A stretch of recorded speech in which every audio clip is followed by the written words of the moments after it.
When my father-in-law owned his business here in Lancaster, there was some big farm down in near Lexington, Kentucky that he did business with.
Welcome, everyone, to the February 17th meeting of the Conestoga Valley Board of School Directors, and also welcome to those that are joining online.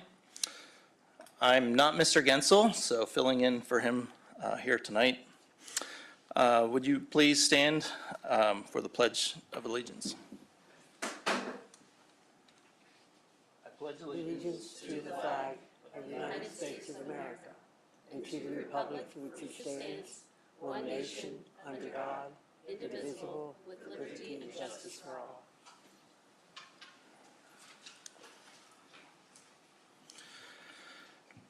This is our second meeting of the month where most official votes are taken, many of which are listed on the consent agenda, including items that are routine or have been discussed at our work session meeting. Our meetings observe all the legal requirements and our district policies to the best of our understanding and ability. All agendas and related public documents and details are posted on the district website. Mrs. Martin, could we have the attendance report, please? We have 5 school directors present tonight. Mr. Gensel, Mr. Benigno, Ms. Givler, and Dr. Martin are absent. We do have a quorum in place. Thank you. And are there any additions or changes to the agenda? Yes, the budget PowerPoint was updated today due to a clerical typo. Thank you. Can we get a motion to approve tonight's agenda?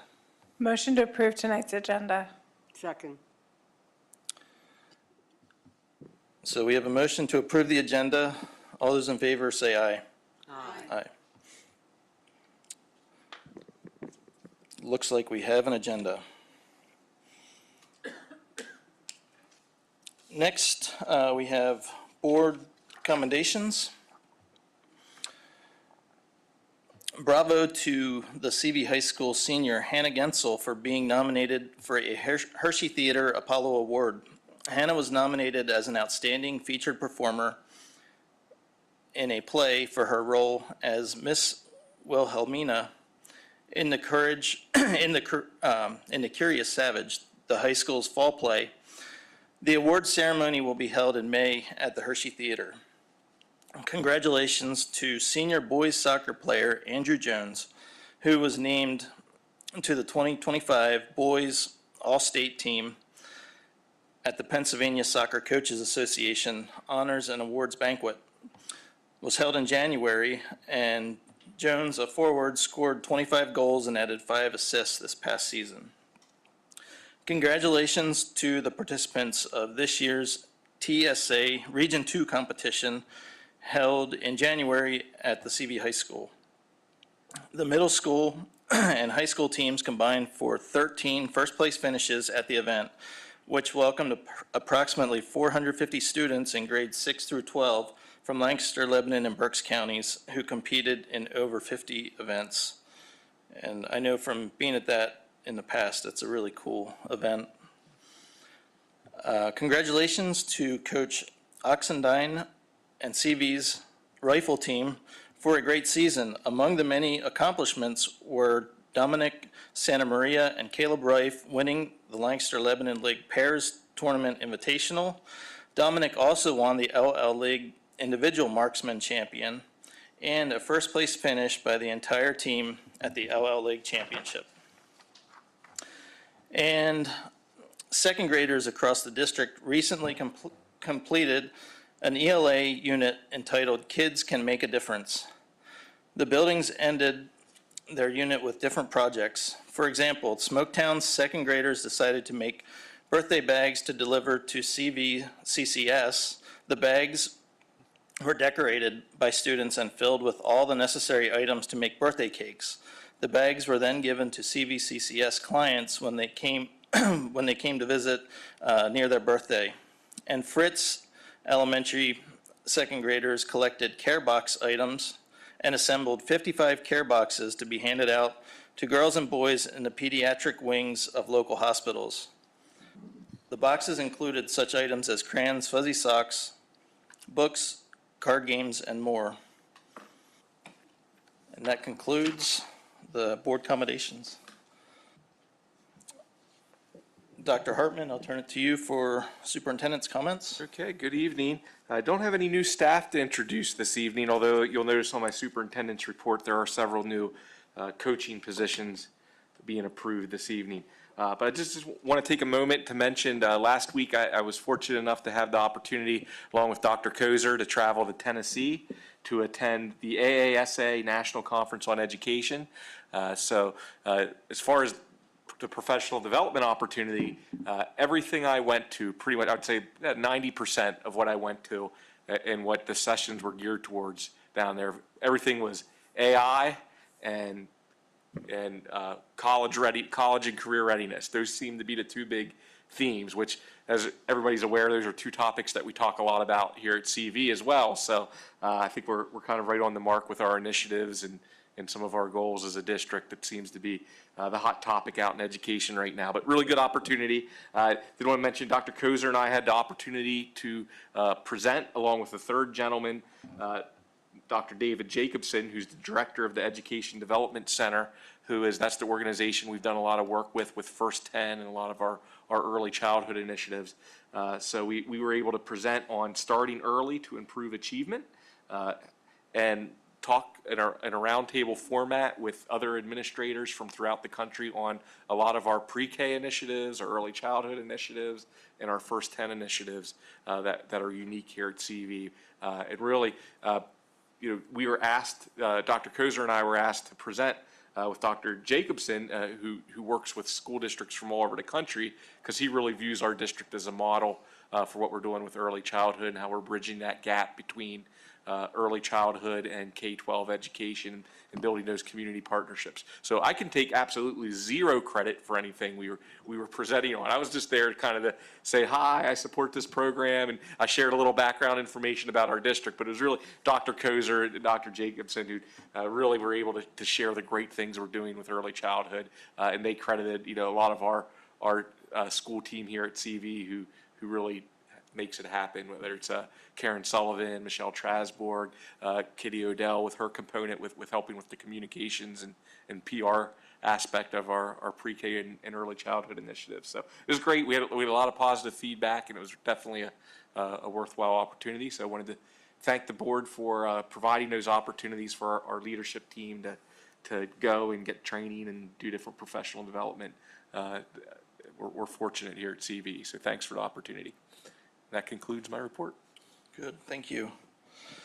Board comments. Are there any board comments on district activities? If not, Mrs. Martin, any secretary correspondence? None this evening. And so we will move on to our presentations. Mr. Hawkins with the athletic update.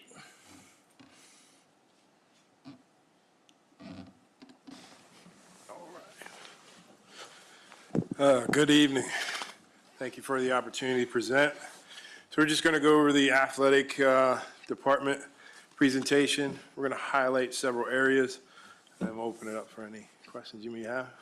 So, next slide, please. So our agenda this evening, our agenda this evening is going to go over an overview of athletic department, some fall sports recap and review, winter recap and review, budget overview, and then a look ahead within the department itself. Next slide. All right, our program goals. We've highlighted 3 program goals since I came on board. First is the high academic standards to go in correlation with all of our district standards. So our idea and our goal is to prepare our student athletes for the academic rigor, not only the demands here, and in these 4 walls, but also at the collegiate level. Implementation of strategies to better support their study habits, time management skills, and overall academic success. We've identified that leadership development is a key component of our group. You'll hear a little bit more about the student athlete leadership program, but what we're looking to do is prepare our student athletes with structured, intentional programs to kind of give them the things they need to be community leaders, team leaders, peer leaders, and leaders within these 4 walls, and also beyond graduation. And then maintain our competitiveness. Our goal is to ensure that our teams are competitive by putting them against like components and also teams within the area that are going to be giving them a high performance and a high performance of execution and pursuing opportunities and matchups that will propel them for postseason play and beyond. So some of the highlights over our fall season, obviously we offer 10 high school sports. You can see those listed there. 8 junior high programs. Among those, we had 458 total participants, 277 from the high school and 181 from the junior high. Along with that, we talked about maintaining a high level of academic rigor. So you can see our overall GPA for our fall sports teams, 3.595. Those were led by all of our girls programs, actually. It was girls cross country, girls soccer, and girls volleyball, all with 3.8.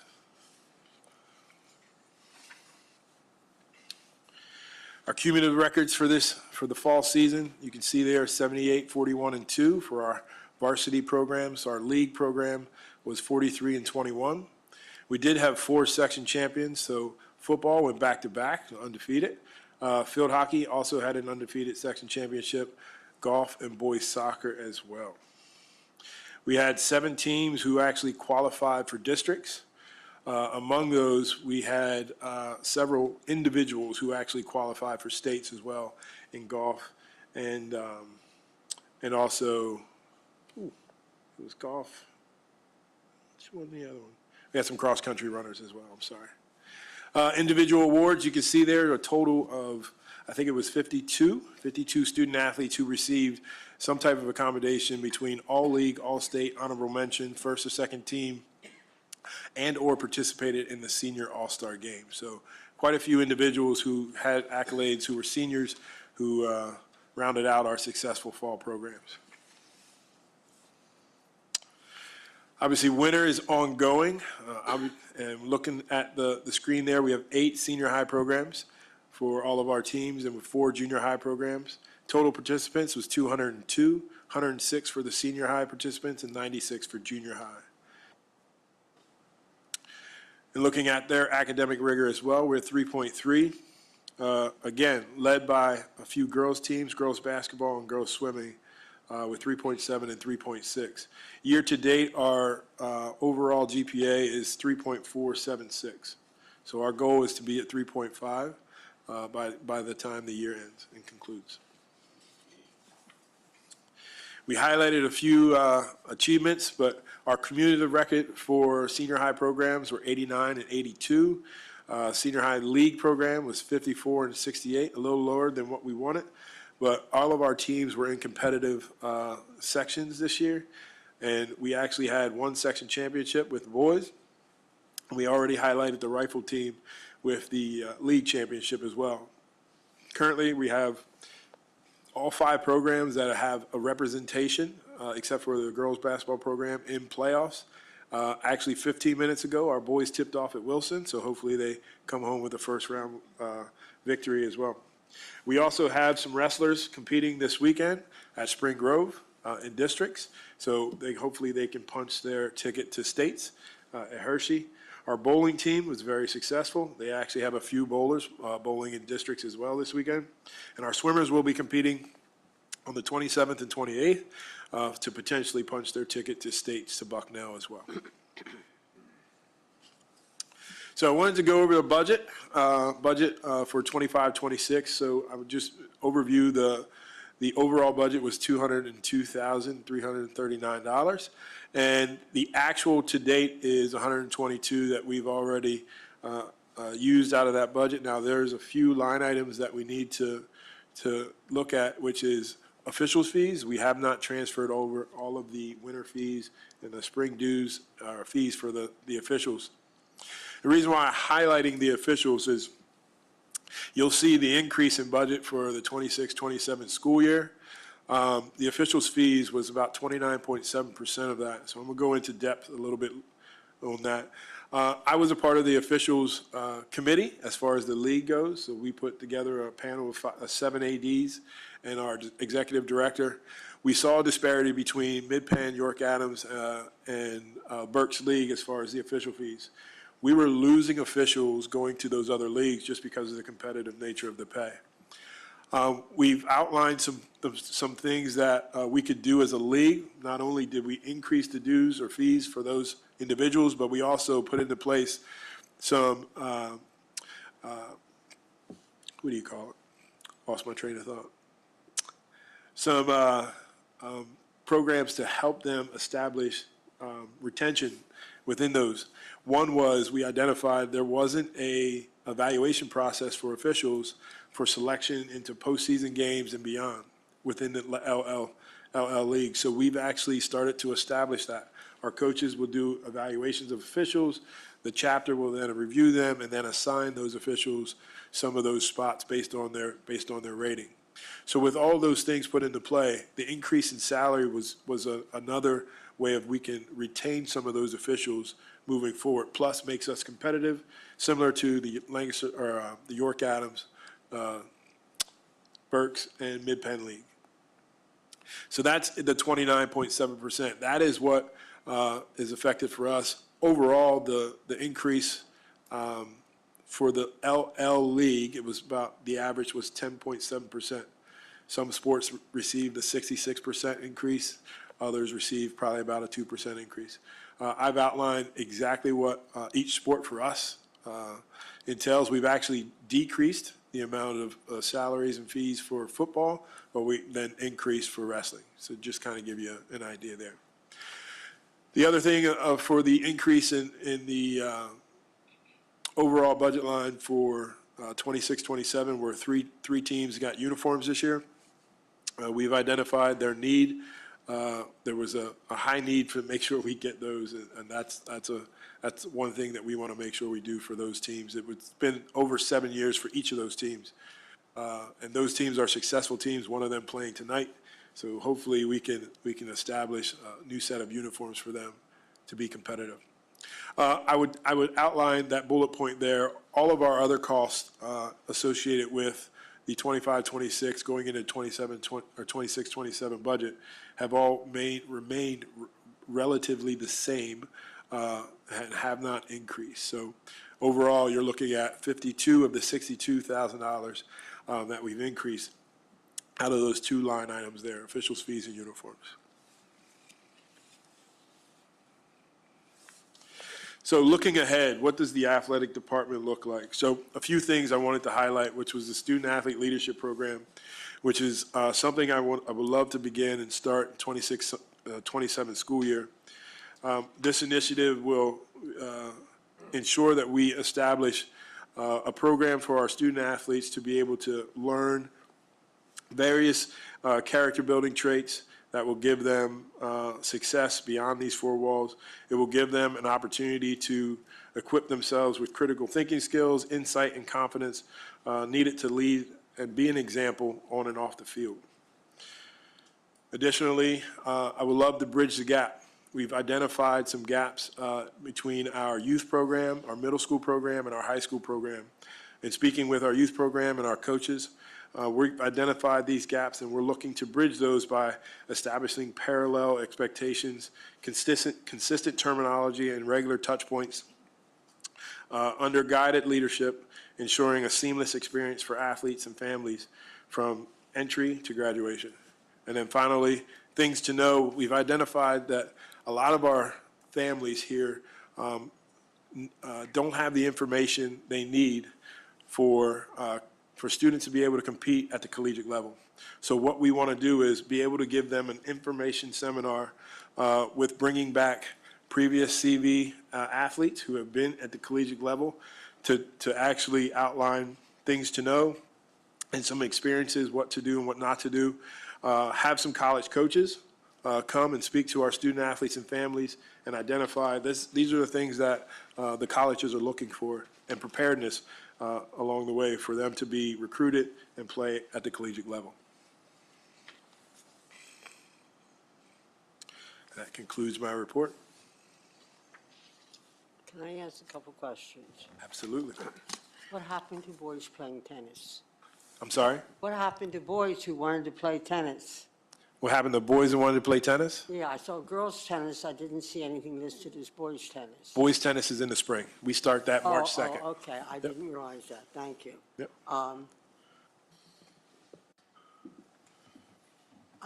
Could you explain me something about your budget? Yes. This year, it's 122,000 in round numbers. And next year, it's 262,000. And 52,000 of that is because of the cost of officials and giving new uniforms to some of our teams. That leaves 88,000 odd that I don't know where it goes. Correct. So right now, we have not expensed the rest of this year's budget. We still I'm have, sorry, you have to speak up for me. we have not expensed the rest of this year's budget. So we are finalizing the winter season, which we need to transfer over all of our officials' fees. And then we need to actually purchase some more items for our spring season, plus the official fees have not been dispersed for that season yet. Okay, so this season will actually be higher than 122. Oh, yes, that is just actual current, so Oh, right that's now. as of now. As of now, Okay, yep. I get it. The I get budget it. is 202. They've spent 122. And next year, That's it's, not all we're going to spend this year. No, Right. we will That's what I spend more, didn't yes. see. I wondered, where's the other 188,000? My other question, and I don't want to dig real deep into this tonight, except that when I mentioned last week about IDing all of our teams as co-ed or boys or girls, I was sure someone said we've done that, but I don't see that. Is that coming up? Frank can speak to, our teams are all identified, like through PIAA, boys, girls. Absolutely, Yeah. yes. Yeah, Like, all of for our, example, football, nobody calls football boys football, but it is coded as for Title IX reasons, it's a male sport, but, yeah. It's considered co-ed? No, it isn't. no, football is not co-ed, it's a boys' sport. Right, but just because like in our handbooks, we don't list it as boys football, Okay. it doesn't mean it's I not boys thought- football. I expected everything to be more uniform. Yeah. Everything would be listed, girls, boys, or co-ed. And evidently, that's not quite how it is everywhere it's listed. I'd like to see it that way, so everybody knows exactly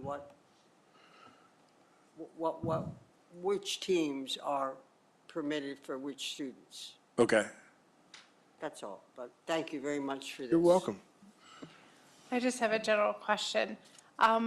For middle school, how does word get out that, hey, soccer tryouts are this day and this day? Because if we're just putting a flyer up on the wall, they have tunnel vision, they're not seeing it.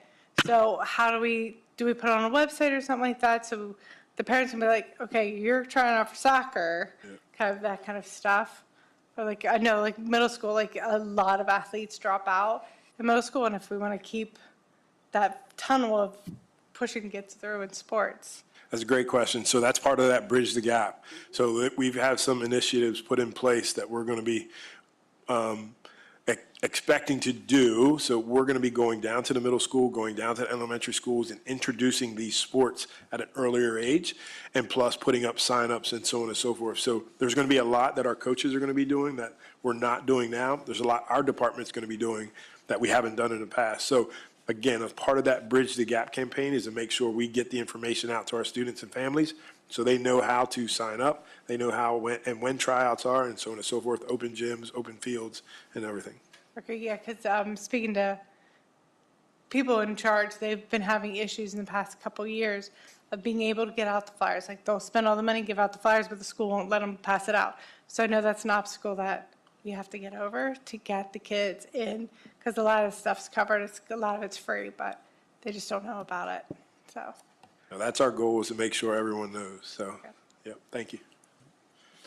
yeah, I like seeing those initiatives like the student athletic development. I mean, I think that's really cool, really, yeah, a good opportunity for the athletes, not just on the field to develop their skills, but to develop their leadership as well.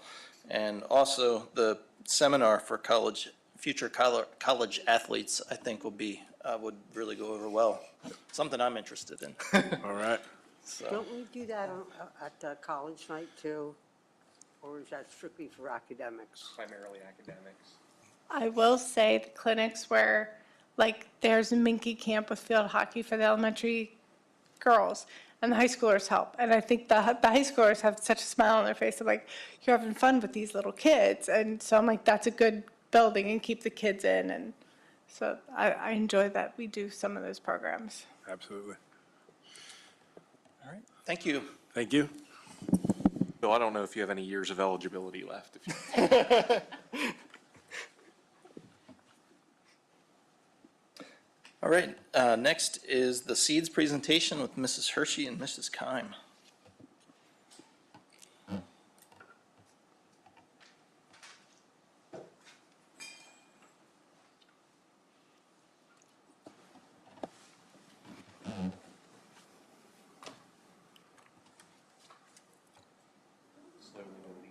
Yep, no problem. Yeah, before we start, we'll just say thank you guys so much. We know this is volunteer time for you, and so we are incredibly grateful for the school board and for all that you do. Yep, thank you very much.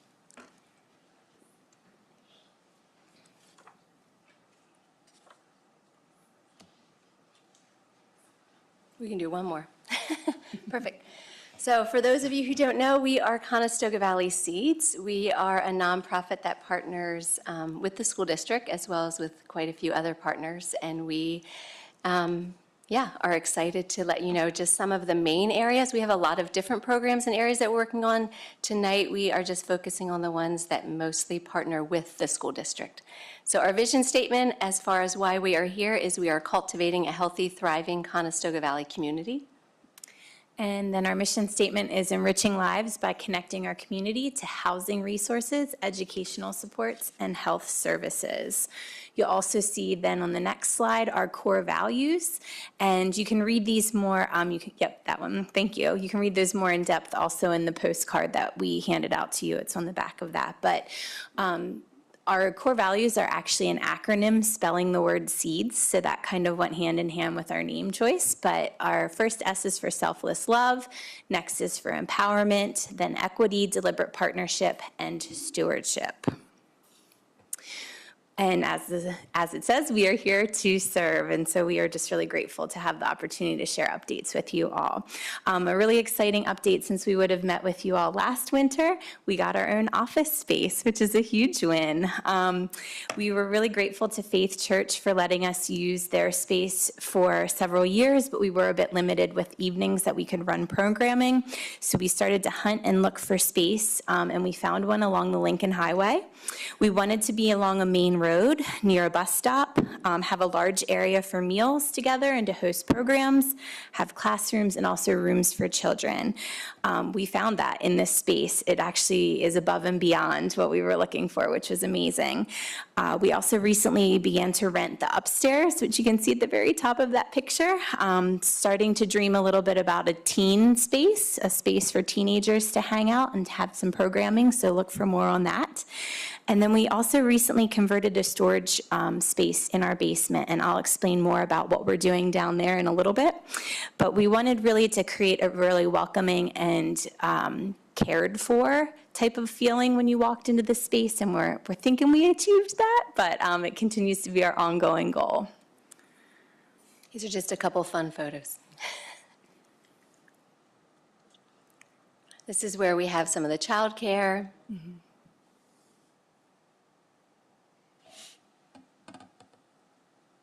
In classrooms for adults. So our programs, we have three main areas that we have all of our programs under: housing resources, educational supports, and health services. So the first one we're going to talk about is housing resources. So this is Megan. Megan is an adult advocate, kind of like a caseworker. And she is hired by the Factory Ministries. So we have a collaborative partnership with the Factory Ministries. She works part-time for Seeds and part-time for the Factory. So she is with Seeds for 2 days a week, and then we pay her for those 2 days. She is walking much more in depth alongside families with housing insecurities. Participants will come in, they will set goals, and then she walks alongside them, helping them to meet the goals that they are setting. It could be looking for an additional job. It could be trying to get out of a hotel. It could be looking for a cheaper hotel. It could be a multitude of different things in housing areas. So far, we have started this partnership with the Factory Ministries just since September. So since September, our adult advocate has worked with 6 families in CV that have children. She's also working with other people who maybe don't have children, but are just CV community members. But there's been 6 families she's been intentionally walking alongside that have kids in the district. Those start out as weekly meetings, and then they move on to every other week and then to every other month, just as they continue to meet their goals and don't need to walk quite as closely alongside with the advocate. These are some of our other partners that we have within our housing resources. Of course, our CV social workers. We are incredibly grateful for them and the partnership we have with them. I am probably talking to one or more of them almost daily, just in one way or another as we walk alongside our families here. All of the families would sign an ROI, a release of information, so that the social workers and SEEDS can share and talk and be able to holistically walk alongside them well. One of the highlights that we had a partnership with them was this winter when we provided holiday support for our families. All of the families who took part in this holiday support would have been families who were utilizing either power packs or weekend blessings because of food insecurities. They were in the foster care system or they were homeless. Together with the social workers, we served 143 different families, CV families, totaling 306 kiddos. One of the programs that we did, we had 3 different programs in our holiday support. One of them was specifically geared towards our families who are living in hotels. That was a pretty unique and fun one, where all of the kids came up with a wish list. And then from that, we created ornaments that went out to churches, businesses, individuals who purchased these different items. Those families all came to our SEEDS location. We shared a large meal together. A church brought a meal for everyone. And then the kids went downstairs and played, and the adults went into the other room, were able to wrap all of the gifts, as well as get a bonus gift card just to help them with groceries.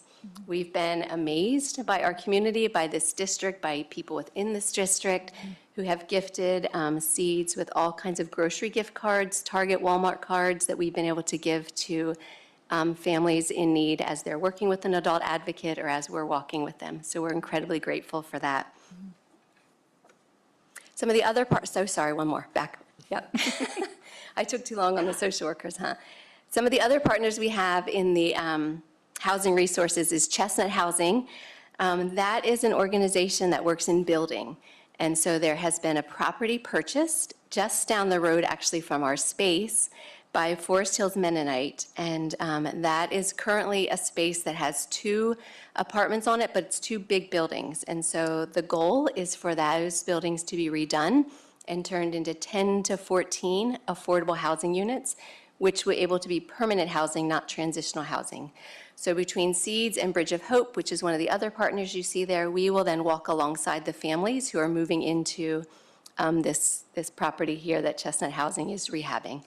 You'll also see a partnership we have with East Lampeter Township.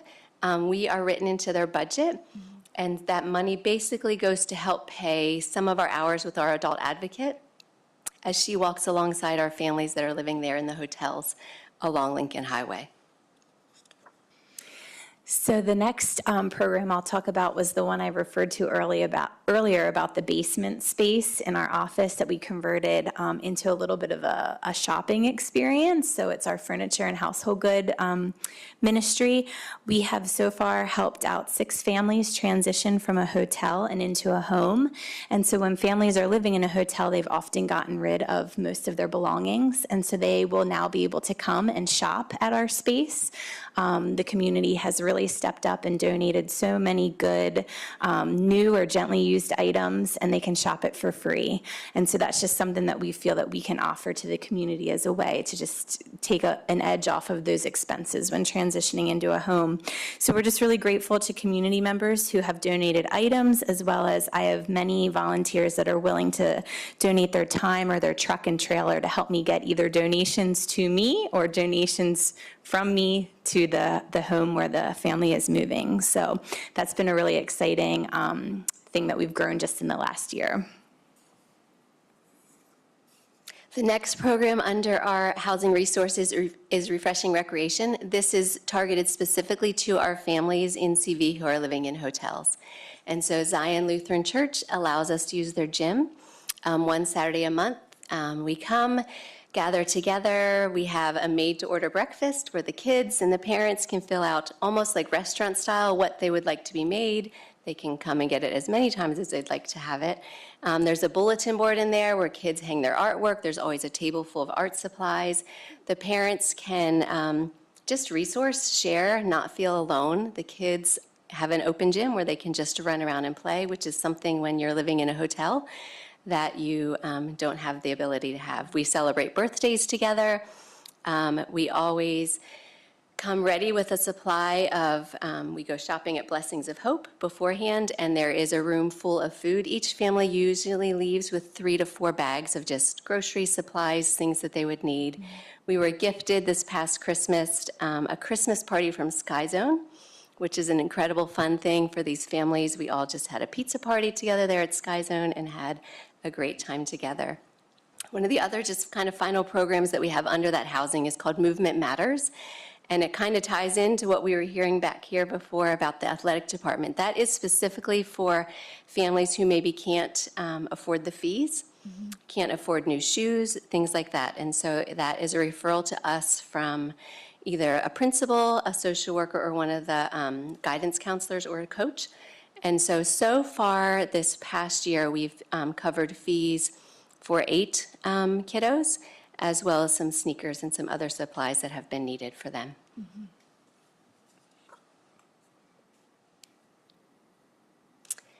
Under educational supports, we have quite a few programs under that, but the main one that I'm going to talk about tonight is our adult English language development classes. You guys know we have 42 different languages within this school district, which we love and we are grateful for. And English is available to the kids at school, but it's harder for the adults and the families to have those English skills, which they would love to grow in. And so we look for ways to remove barriers that exist for families to be able to get to our programs. And so that is why you'll see there a picture of a meal being shared. There's always a meal shared together. There's free childcare. There is transportation given if that is a need, and then the class itself is free. So this class is offered every fall and spring, and it is 6 weeks long, and then we meet 2 nights a week. So it's 12 classes per session. We are heading into our 8th session of this. We usually cap it at about 40 adults being able to come with their kids.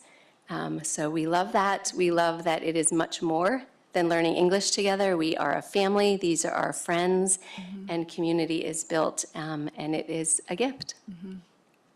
One of the other things we do under this program is we have what we call our topical nights, and so that's just in the wintertime. It's once a month. So last month we would have had an all about CV night, and so Dr. Kozer was there, Mr. Hawkins was there, lots of our social workers, our counselors, just a way to answer any questions that any families might have about the resources that are available to them within the district. This month we will have an all about health to be able to help understand some of the health questions, and next month will be all about finances and your credit score. So just ways that we can help some of our families gather together and learn some of these tools.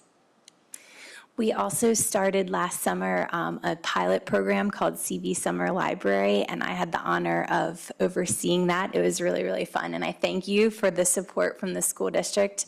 Brownstown Elementary was opened up for 9 Wednesday mornings throughout the summer. Approximately 27 different families attended with an average of 20 to 25 parents and children each week, and about 4 to 6 volunteers each week, some of which were teachers. We had lots of fun connecting activities to the basics, and books were checked out by each child each week. And I will report that only 1 book out of the whole entire summer of dozens and dozens of books checked out did not return. And we were happy to cover that and replace it for Mrs. Weimer. So that is part of our agreement in this partnership, is that Seeds covers any of those missed books. So we are thrilled and really excited to offer this program again this summer, again at Brownstown Elementary. Then our third pillar are our health services, and we have two incredible partners in the area of health services. The first one is a partnership with Elizabethtown College and with Dr. Diane Martin. She oversees and offers occupational therapy services free to our community, and I assist her with that. We have two programs currently running. You'll see the Growing Seeds program on the left-hand side. That one has been running. This will be our third year of offering that this spring. And then our Seeds Leads program is the one on the right-hand side. This is our second year running that one. The Growing Seeds program is a parent and child play group offered on Wednesday mornings. It's for a caregiver and a child ages birth to 4. They come and there's a fun theme throughout the 5 weeks that we meet with skills and learning for both the parents and the child, and also a great opportunity for Dr. Martin to provide early intervention connections or pre-K counts information, things like that. So it's been a great tool to give that to families in that program. And then our newer program, Seeds Leads, has been really fun and really cool in the middle school. This is happening this year during the school day. So we push in during the school day, during 7th period, and we have a group of about 12 to 14 students. Students are paired up, so it's a neurodiverse student paired up with a typical learner, and we work on leadership skills and just learn just how to be more responsible citizens, and then we always have a service project that we work on, so that's really fun, and we try to give the kids some of that power to decide what the project's going to be. So that's been really exciting for us. Our other partnership then is with Union Community Care. They actually have office hours at our Seeds location. So this is important for you all to know for the community. So the first and third Thursday of each month from 1 until 4 in the afternoon, anyone can just walk into our Seeds office and there will be a resource coordinator there ready and waiting. And so if someone has questions about insurance or setting up an appointment or getting information about something, Kristen is her name also, like mine, and she will just walk with that person to help get those answers to their questions. Another program that I oversee specifically in the health area of our focus are our hygiene kits. So in our partnership with East Lampeter Township, we have some funding, but we also have an incredible amount of community donors for this one. So you will see a gallon-sized Ziploc bag filled with lots of personal care and hygiene items. And we will deliver these hygiene kits to local hotels as we visit the motel and hotel owners or managers, empowering them to give these out if individuals are showing up and seeming to be unsheltered or in need of some additional resources. Our information is then inside those bags, so as they open them up, they're empowered to know who to call and what to do. And that's been a really great way to just get our word out into the community. So churches, school groups, and community groups generously donate these supplies. And then I have also had some school groups come and volunteer their time to help me assemble these kits. So that's been really, really a wonderful program. So as it says, we are truly grateful for our partners, and that includes you all in that. So thank you for being a partner with us and for just walking alongside us in this journey as we get started, and we're just really excited for what the future holds. So thank you.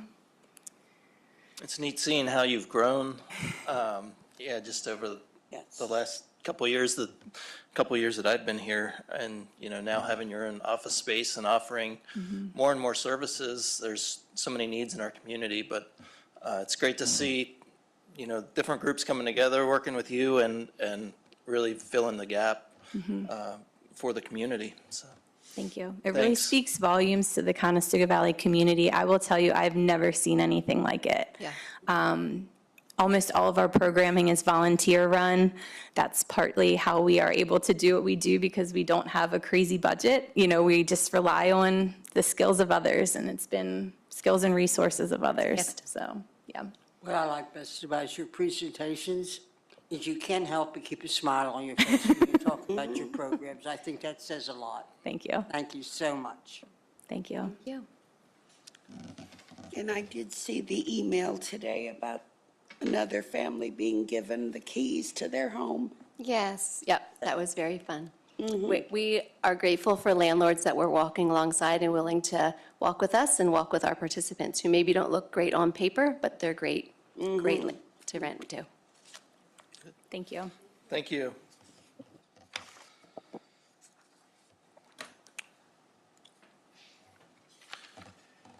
Next is our time for public comment.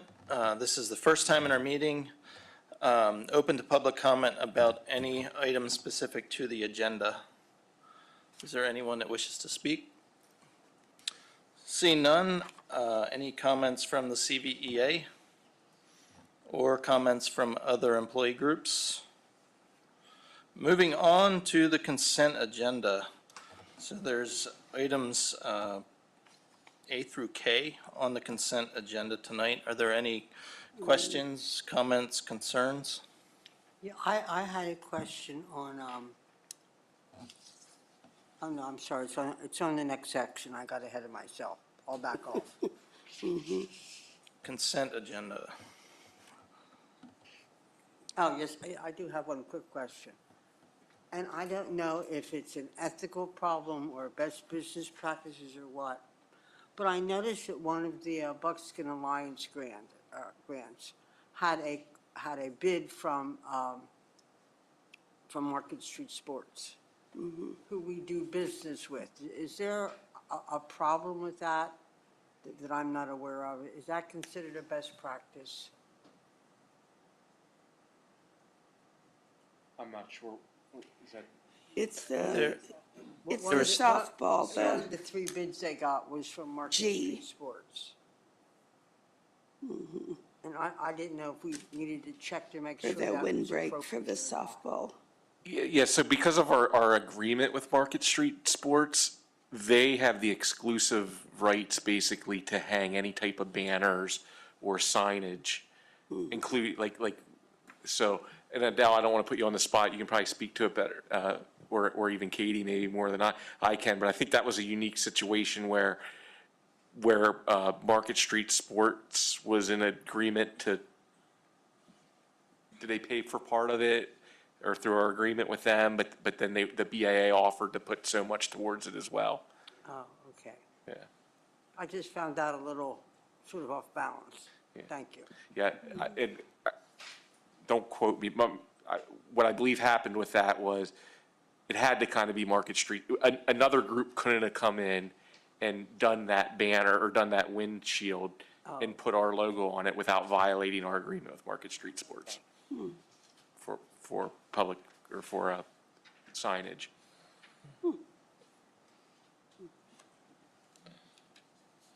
Any other questions on the consent agenda?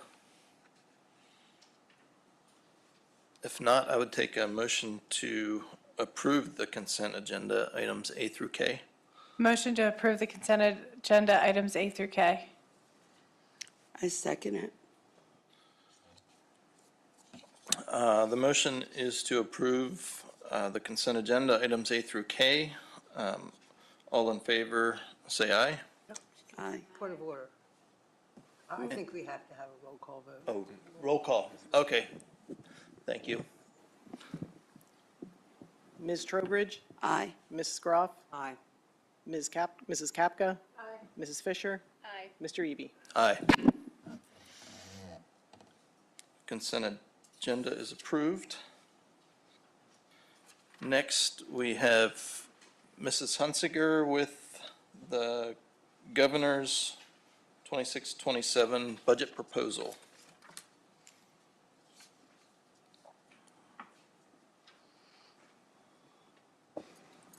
Good evening.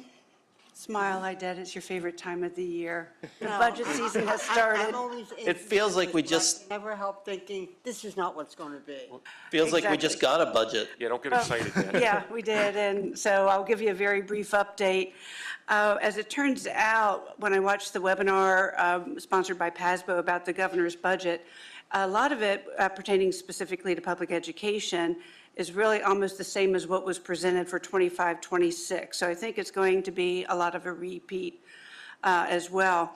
A couple highlights, though, to point out is that this is the first time in about 10+ years that our basic education subsidy that was funded overall for the entire state was as low as it was. It's only about a 0.6%.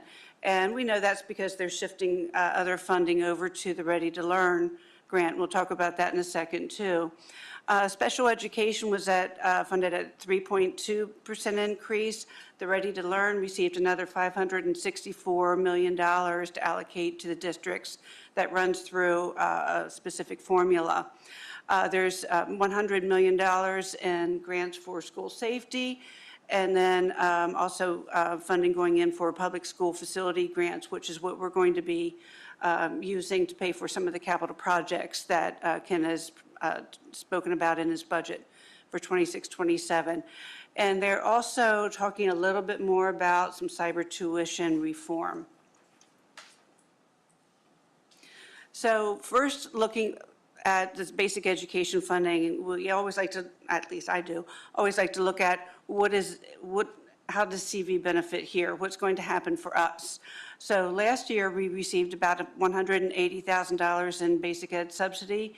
And this year, you can see it's decreased substantially down to $87,000. So for special education, the funding went up statewide up to $50 million. And we saw, our allotment increase is $50,000 for 26-27. So moving forward to the Ready to Learn grant. So for 25-26, when the budget was finally finalized, we received $1.4 million in additional Ready to Learn money for a total of $3.1 million. What's being proposed now is that we will receive an additional $1.4 million on top of that. So our total allotment for Ready to Learn is $4.6 million if this all goes through. Now, just a note, in case you've really delved into it, there's also a Ready to Learn tax equity supplement. We do not qualify for that at all. So I just wanted to let you know that that component does not apply to us. So So cyber tuition reform, the changes that they made in the formula to calculate the tuition for the current year, 25-26, is helping us to reduce our cost by about $200,000. So they're talking about some additional reform to the cyber tuition calculation, but from what I read, it does not appear that CV will qualify. That in order to qualify for reducing some of our, or increasing some of our deductions from that formula, we'd have to hit a certain marker, and we're above that. So I don't think we're going to qualify. So we'll find out more about that as we move forward. So here's our budget our budget schedule for the upcoming couple months. I'll be circling back in March to give you some budget updates as where we are with our first round of projections and first round of budget numbers. But the one takeaway from the PASBO webinar that I watched the other week was that there's a significant amount of funding. Obviously, it's going into public education and to other areas, but they're saying without additional revenue streams, it's going to be very difficult to continue to sustain this funding. So the message to the business managers was, all this Ready to Learn money that we're receiving, we may continue to get it, or it may start decreasing, or it'll be shifted back to basic ed subsidy. So we just have to, as we enter into the budget season, we have to be prepared that that funding source might dwindle quickly over time. So when they talk to, I'm sure you've heard the governor talk about using the rainy day funds. So back in October, I kind of went over it briefly with you when I was giving you an update on our 24-25 results. We use a lot of the terms interchangeably: fund balance, savings, reserve. Rainy day fund is the same thing. Mm-hmm. So in this proposed budget that the governor's put forward, they're also, he's proposing to use half of the existing rainy day funds or fund balance or reserve. So that's going to be an interesting scenario to be watching over the next couple months. So that's all I know. Just adding to what Adele said, with the, the numbers, when you see those big numbers, looks good. One thing I caution, and Adele and I talk about this a lot, is, I want to see that number in the basic ed funding going up because of hold harmless.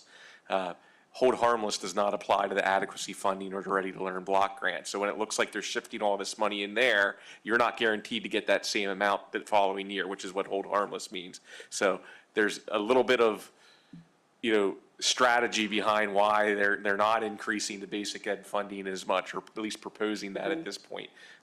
So there's, and I'd also, to that point, say, it looks generous, but remember that the adequacy funding is because of a court case that said this is money that states owe the districts, that they were underpaying them for years and years and years. So, when you look at it in that regard, it's promising, but I fear that if you don't keep that basic ed funding up there, we're going to lose it eventually. Yeah. Another area with the Ready to Learn adequacy supplement to look at is a very long and detailed formula calculation of what drives out the funding for us. And there are certain factors in there that fortunately we fall under their threshold, so therefore it's generating that money through the formula. What we have to be careful of each year is, even if they sustain this, we have to make sure that as those factors start to change in the calculation, it doesn't cut us off. There are some school districts in Lancaster County that they don't get the adequacy funding, and you look at their numbers, and I compare it to CVs initially, I'm like, why aren't they? Well, when you dig deeper into the formula, they don't qualify for it. So I've been watching that too. We're okay for now, so.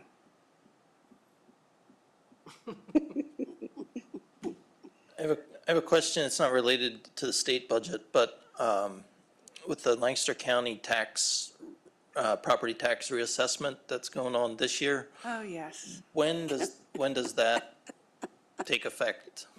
So in about a year from now, I'll be kind of pulling my hair out a little bit.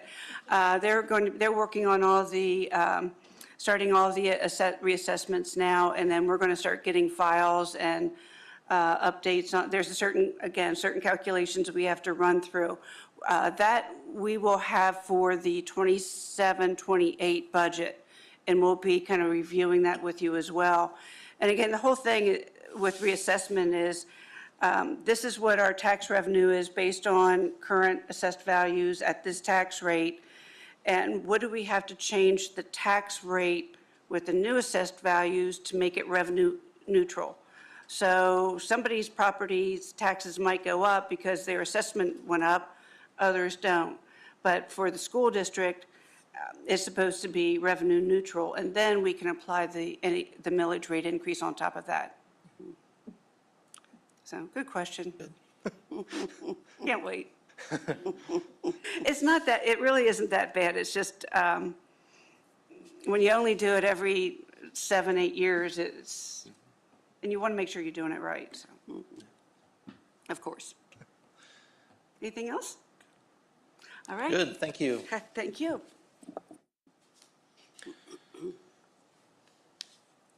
Next is an action item, review and approval of policy 707, and that's the facilities, the use of school facilities policy. Is there any questions? I have two. Go ahead, I guess. Is there any reason why we completely eliminated offering our facilities for primaries or elections? There was a time when this was a voting location. And I know there were various reasons, we were in construction and so forth, that we stopped offering it. I don't know if the law's changed or not.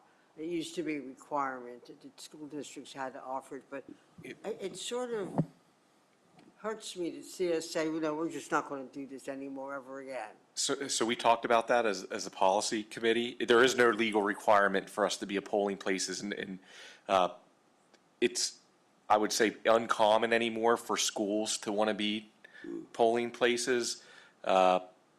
School safety reasons, any people from the public on campus. Yeah, we talk, From my perspective, my recommendation would be until Election Day is made a national holiday and we close schools.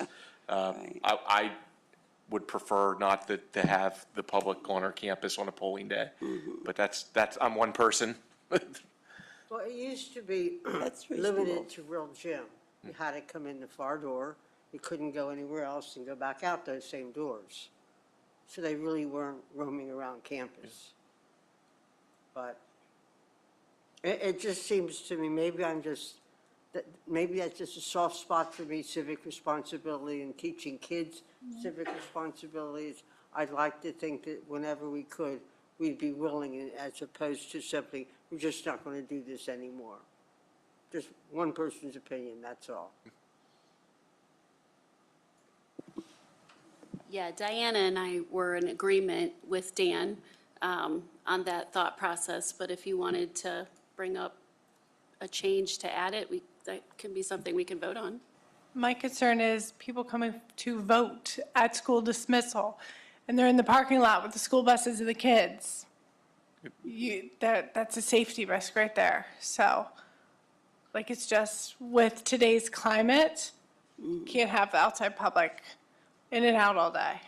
I get that. I just know that we made it all work before. And I hate to think that we just turn our back on it. I just think that's such an important civic responsibility that we should be willing to step up to the plate. As I said, it's one woman's opinion.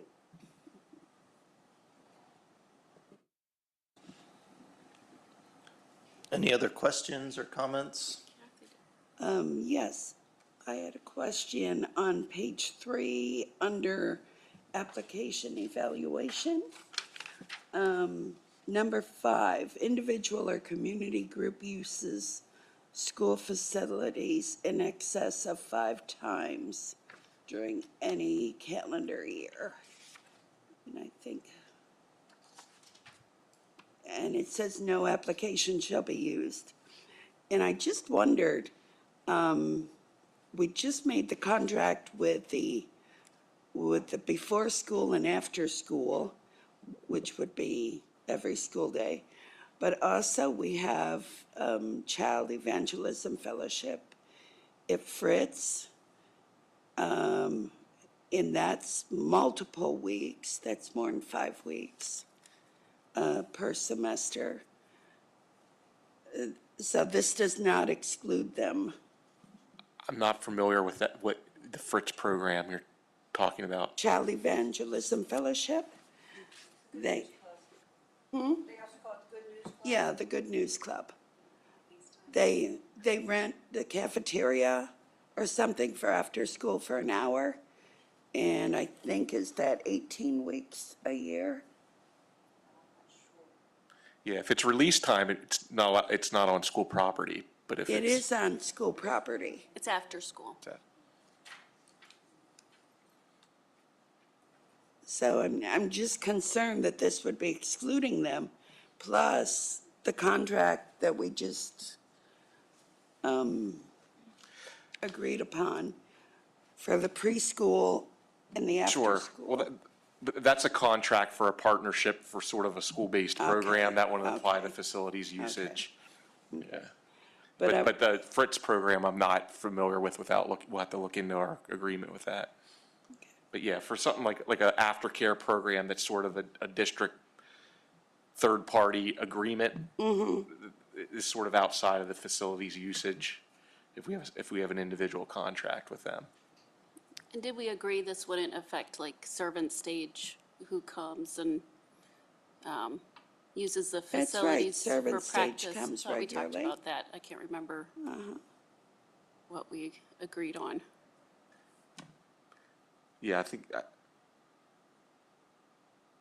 I don't know what we talked specifically about individual groups, but I think we left that on there as, I think the reason that's a recommendation for the policy is to avoid groups wanting to kind of make us their regular spot for something. So for example, being we double as a youth center in the evening every Tuesday, like for the whole calendar year or so on. I think with any of the, there could be, the board could grant special waivers, I would imagine, for any, if a church wanted to come in and they wanted to use our auditorium for their church service on a Sunday. That obviously would exceed 5 times. So those are ones that just would need, I think, special approval and special agreements and MOUs between the board and whatever the organization is. Do we have to put that wordage in there? If we don't word it carefully, we've seen where people try to Right, take the most use of it. right, right. So, I know it's in there to try and, so it's more school activities or special events and we're not a community center. I mean, we are for our students, but that needs to go to like a church or a specific community center and not use our school, because our school's for our students and our students' activities and our students' sports. And if we keep doing it for other outside all the time, we're gonna run into problems. So that's where we're thinking that, we're gonna put a cap at 5. So it's not, you can't come in here for your AA meeting every month, so things like that. I mean, we have to be really careful because wear and tear and availability of facilities can end up getting way too crowded. Yes. If we're not careful. I had one other thing I noticed. I always knew it was in here somewhere if I looked hard enough. And the last line after authority, the board shall establish a schedule of fees. We never seem to have understood for sure who established that. Well, it has to come to the board for our approval. See that last line under authority? page 1. So at some point, we need to make sure that, since we've changed our fee schedule, that the board approves that to make it official. Adele, do you know when the last time we had the fee schedule? I know we updated it. When was the last time we took it for board approval? Was that when we updated it last year? Yes. I remember going through, discussing some modifications and saying, okay, make these modifications and we'll consider it approved. I don't know. I think it got lost this time with the joke, because you were changing the whole format of the qualified groups. And that seemed more important than this, but this still has to. I remember asking you back then, do we have to approve it? Nobody seemed to know for sure. Well, I finally found it. At some point. We can certainly add that to the consent agenda going forward. And I don't even remember anymore if what you sent us was a definite schedule or, Yes, was it? yeah. We have Ron? it posted on our I think we website. need to look at it one last time and make it official. Okay, No big deal, especially if you have it all done. yes. I know at the, So- go Oh, ahead. sorry. Circling back to Approval? Kathy's, do we want, we can certainly add a line, it might not be a bad idea, that gives the board some leverage to look at individual requests so if we wanted to extend the group's availability to use our facilities more than 5 times, we could add a line that says that would need separate board consideration. We can add a line for that. And that'll be there for the second reading? Yeah, we'll add that for second reading. Okay. Do you need a motion to approve this first reading? I just have one other question. On page 4 at the bottom, it says about groups are financially liable for damage to facilities, but are they required to have insurance? Yes. Okay. Yeah, that is in here. That's earlier on. That's going to be on the application, I think. Yeah. Is on the That's application, up yeah. at the top. Okay. Right. Yeah, it's with the guidelines for Yeah, they have to submit application. all their documentation for being insured before they. Middle of page 2. Yep. Number 3, I think, documentation evidencing the district. Okay, thanks. Yes, I would take a motion. For a motion?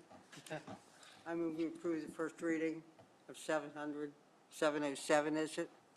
Second. We have a motion and a second to approve the first reading of policy 707. All those in favor say aye. Aye. Aye. Any opposed? Motion passes.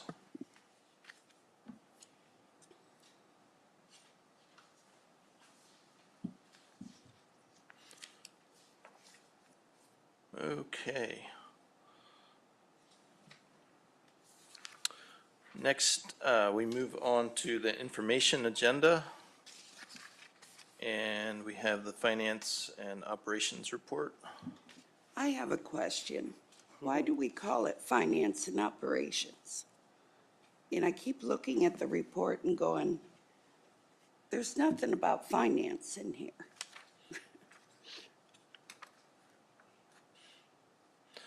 Usually. So I guess those aren't presented, those are just for our perusing. Any other questions or comments on anything on the information agenda?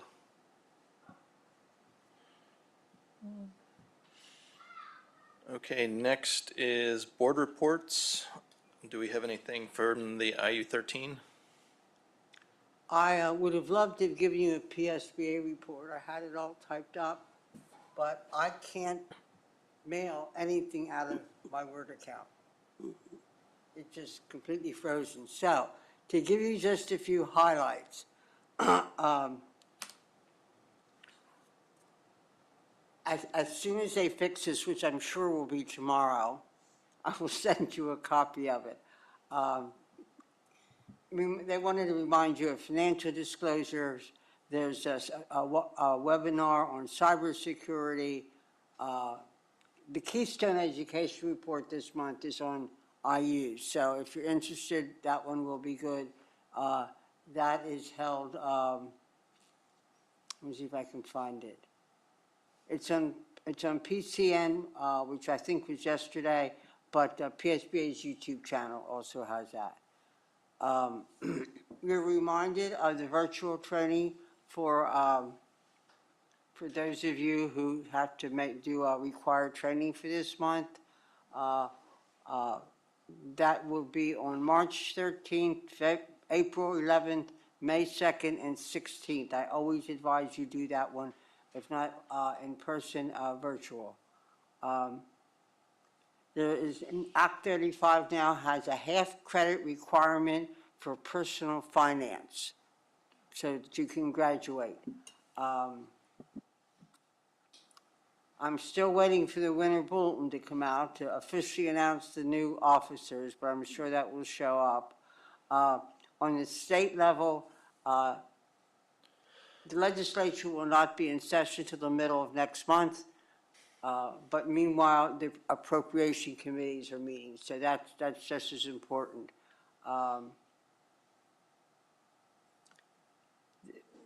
The cell phones in school, as I understand, was sitting on the governor's desk and has been signed. I'm not 100% sure when that takes effect, but I just wanted to bring to your attention, I may have mentioned this last month. I know I early on pushed to do more advocacy. And two things that there were advocacy for this time was the change in amending the agenda and the cell phones. And I did not bring either of those as a resolution to you for the simple reason is I had the feeling we didn't all agree. Some people liked the change in the sunshine law, some people didn't. There's a chance the legislature wants to move it back. And before we do anything where I bring you a resolution, I like the feeling that everyone on the board's on the same page. The other one was the bell to bell. That passed the Senate. PSBA opposes it, which I at first found strange, but their reasoning is they think this individual school districts should be passing those rules. Some people figure, well, if you're going to wait for the individual school districts to do it, it's going to take forever. But there are other people that still feel that way, and I don't want to have that argument at our board table. I think that was most of the new one. Transgender stuff is still up in the air, playing games with everybody. I think that's about it. That's all that's new, unless somebody has a question. Thank you for no questions. As far as the IU I always send that as soon as it comes through. There's nothing special happening right now. In the Lancaster County Academy, in case you didn't know, too many of our winter graduates could not make the graduation, so they canceled it, and it'll all be done in June. Meanwhile, we have reorganized, we have ourselves a new president, and we are moving forward. I'm Good. done. Thank you, Odette. I don't have anything for the CTC report at this meeting.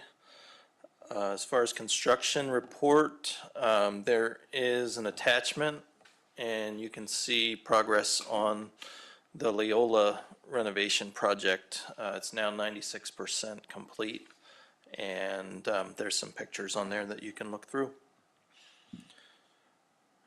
Are there any other reports? If not, this brings us to the second public comment opportunity, and this is for public comment on any topic at all. If not, any board comments or announcements? You have the dates for next month's meeting. Hard to believe we'll be in March already. There is no executive session tonight, so I would take a motion to adjourn the meeting. Move to adjourn. Second. All those in favor, say aye. Aye. Aye. Meeting adjourned.